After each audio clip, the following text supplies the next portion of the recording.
उफ, they are so many reaction in chemistry, specially first chapter. हम इन सभी रिएक्शन को लर्न कैसे करेंगे?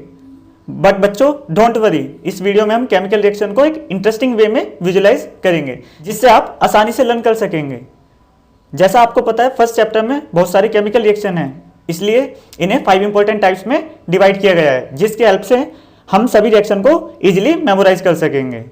5 type of reaction are combination reaction, decomposition reaction, displacement reaction, double displacement reaction and redox reaction.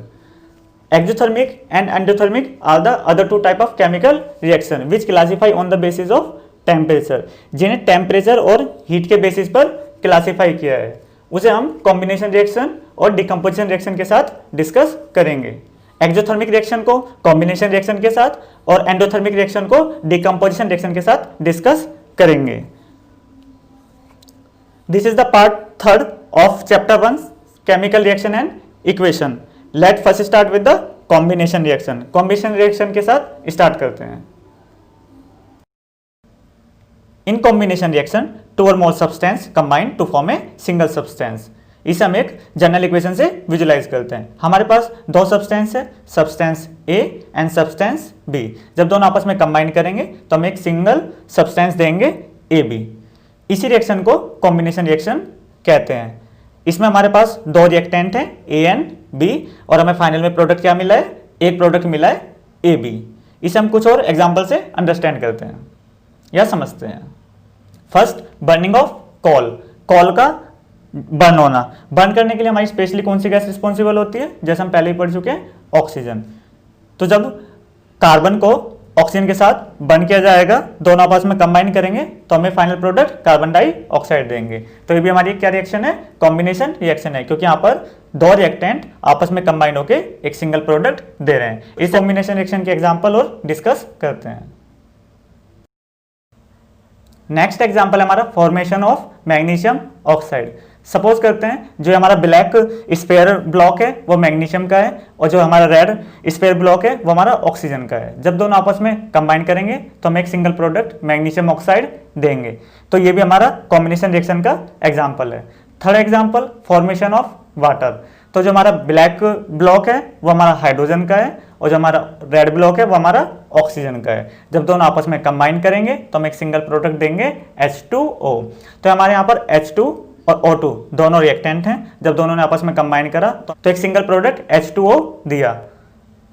It means formation of water भी हमारा combination reaction का example है। बट एक note, product is not simple join of the formula of reactant. It means product जो हमारा बन रहा है वो सिंपल जॉइन नहीं है रिएक्टेंट का। लाइक दैट हमारा इसका आंसर H2O2 नहीं होगा। मतलब जो हमारा एक सिंगल प्रोडक्ट बना है वो H2O2 नहीं होगा। एलिमेंट कंबाइन करते हैं according to their valency. Valency के हिसाब से हमारा प्रोडक्ट बनेगा। जैसे कि ऊपर वाला एग्जांपल भी मैग्नीशियम ऑक्साइड। मैग्नीशियम की वैलेंसी +2 होती है और ऑक्साइड की वैलेंसी, एक ऑक्सीजन की वैलेंसी +-2 होती है। तो दोनों कैंसिल आउट हो जाएंगे, सीधा मैग्नीशियम ऑक्साइड बन जाएगा। और जैसे यहाँ पर हाइड्रोजन की वैलेंसी +1 होती है और ऑक्सीजन की वैलेंसी -2 होती है। जब दोनों आपस में क्रॉस करेंगे तो फॉर्मूला क्या बनेगा? H2O, जो आप 9th क्लास में पढ़ चुके हैं केमिकल फॉर्मूला। अगर किसी को इस चीज में कंफ्यूजन है तो कमेंट बॉक्स में मेंशन कर देना, इसके ऊपर मैं एक सेपरेट वीडियो बना दूंगा केमिकल फॉर्मूला और वैलेंसी के ऊपर। नेक्स्ट एग्जांपल है हमारा फॉर्मेशन ऑफ स्लेक्ट-लाइम।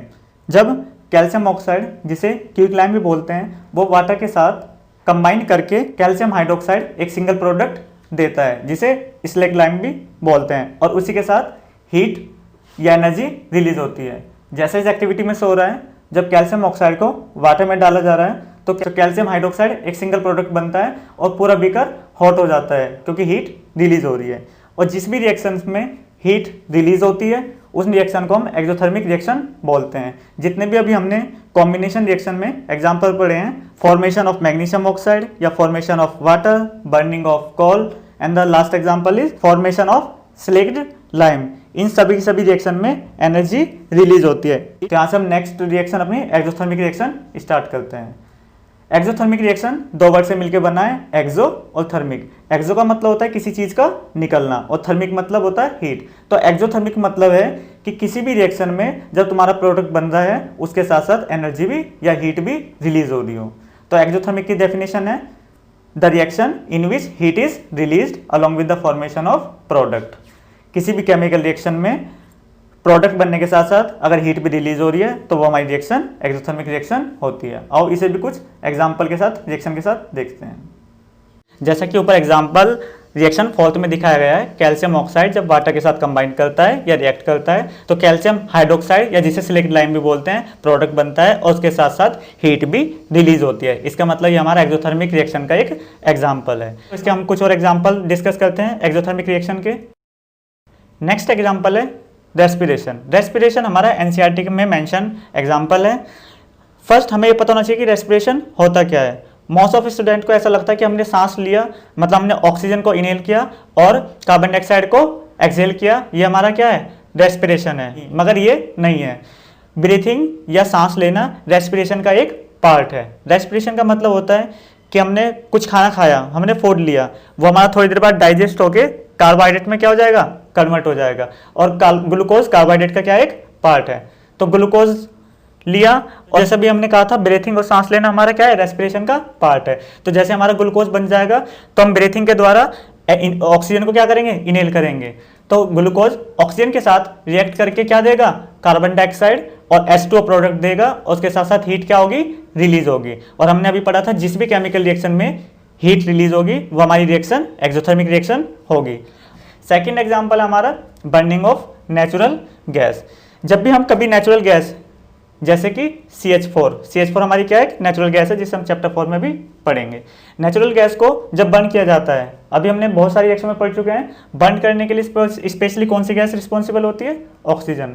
तो जब मीथेन को ऑक्सीजन के साथ बर्न किया जाएगा तो हमारे कार्बन डाइऑक्साइड और वाटर दो प्रोडक्ट बनेंगे और उनके साथ हीट क्या होगी एनर्जी क्या होगी रिलीज होगी। और जिस भी रिएक्शन में एनर्जी रिलीज होगी वो हमारी रिएक्शन कौन सी रिएक्शन होगी एक्सोथर्मिक रिएक्शन होगी। ये दोनों एक्सोथर्मिक के रिएक्शन के एग्जांपल थे जो डायरेक्टली कभी कभी सीधा एग्जाम में भी पूछे जा सकते हैं। Some main points related to the combination reaction and exothermic reactions. Most of the combination reaction are exothermic. ज़्यादातर कॉम्बिनेशन रिएक्शंस एक्सोथर्मिक रिएक्शंस होती हैं क्योंकि मोस्ट ऑफ रिएक्शन में हीट जनरेट होती है। जितनी भी हमने कॉम्बिनेशन रिएक्शन इस वीडियो में डिस्कस की है, चाहे वो फॉर्मेशन ऑफ वाटर हो, बर्निंग ऑफ कोल हो या फॉर्मेशन ऑफ सिलेक्ट लाइम हो, सारी की सारी रिएक्शन हमारी कॉम्बिनेशन रिएक्शन के साथ साथ एक्सोथर्मिक रिएक्शन भी है। क्योंकि सारी रिएक्शनों में जब दो और मोर रिएक्टेंट आपस में कंबाइन हुए हैं तो एक सिंगल प्रोडक्ट मिला है और उसके साथ साथ हीट भी रिलीज हुई है। और यही एग्जांपल हमारी एनसीईआरटी क्लास 10 बुक में दिए गए हैं। जैसा ऊपर एग्जांपल दिखाया गया बर्निंग ऑफ नेचुरल गैस, ये हमारा कॉम्बिनेशन रिएक्शन के साथ साथ एक्सोथर्मिक रिएक्शन होगा या नहीं होगा। जैसा है कि हीट लिबरेट हो रही है तो एक्सोथर्मिक रिएक्शन तो कंफर्म है। अब ये कॉम्बिनेशन रिएक्शन है या नहीं है, ये कॉम्बिनेशन रिएक्शन नहीं होगा क्योंकि इसमें जब दो रिएक्टेंट आपस में कंबाइंड हो रहे हैं तो यहाँ पर दो प्रोडक्ट मिल रहे हैं, जबकि हमने अभी पढ़ा था कॉम्बिनेशन रिएक्शन में एक सिंगल प्रोडक्ट बनना चाहिए। तो इसलिए बर्निंग ऑफ नेचुरल गैस हमारा एक्सोथर्मिक रिएक्शन तो होगा मगर कॉम्बिनेशन रिएक्शन नहीं होगा क्योंकि इन्हीं रिएक्शन से ऑब्जेक्टिव टाइप क्वेश्चंस आते हैं और ऑब्जेक्टिव टाइप क्वेश्चंस भी जिनके आंसर मल्टीपल होंगे, जैसा भी हम आगे डिस्कस करते हैं। जैसे इसमें दिया है कैल्शियम ऑक्साइड जब वाटर के साथ रिएक्ट करता है तो कैल्शियम हाइड्रोक्साइड प्लस में हीट लिबरेट होती है। तो इसमें पूछा गया है which type of reactions take place. जैसा हम एग्जांपल ये वाला पहले डिस्कस कर चुके हैं, जब दो रिएक्टेंट आपस में कंबाइन करते हैं तो यहाँ पर एक सिंगल प्रोडक्ट दिया है और हीट लिबरेट हुई है। इसका मतलब सिंगल प्रोडक्ट मिल रहा है तो ये हमारी कॉम्बिनेशन रिएक्शन है और हीट भी लिबरेट हो रही है, इसका मतलब ये हमारी एक्सोथर्मिक रिएक्शन भी है। तो ये कॉम्बिनेशन रिएक्शन भी होगा और as well as exothermic reaction भी होगा। तो इसका आंसर क्या हो जाएगा हमारा 3 ओनली A एंड C।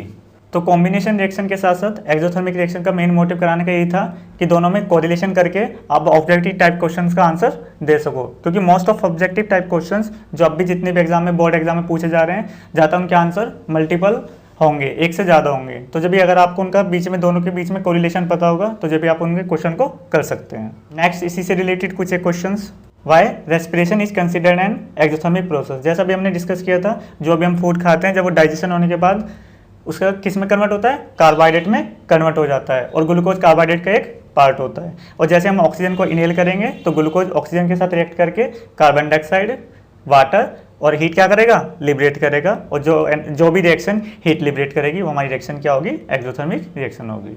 जैसे एग्जाम पॉइंट ऑफ व्यू से during respiration we inhale oxygen from the atmosphere. हम एटमॉस्फेयर से इनहेल करेंगे ऑक्सीजन को जो ग्लूकोज के साथ रिएक्ट करेगी और वो वाटर, कार्बन डाइऑक्साइड और हीट को लिबरेट करेगी। इसी वजह से respiration is considered an exothermic process.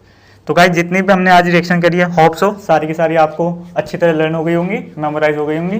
तो नेक्स्ट क्लास में हम डिकम्पोजिशन रिएक्शन के साथ स्टार्ट करते हैं। और साथ ही साथ बच्चों, इन्हीं रिएक्शन के साथ अगर आप नोट्स बनाएंगे तो आप जब एक बार इन्हें अपने हैंड से लिखेंगे तो आपको और ईजिली लर्न हो जाएंगी, अच्छी तरीके से लर्न हो जाएंगी, जो आप कभी नहीं भूलेंगे। ओके बच्चों, अगर वीडियो अच्छी लगी हो तो सब्सक्राइब करें और बेल आइकन को प्रेस करें। Okay, thank you.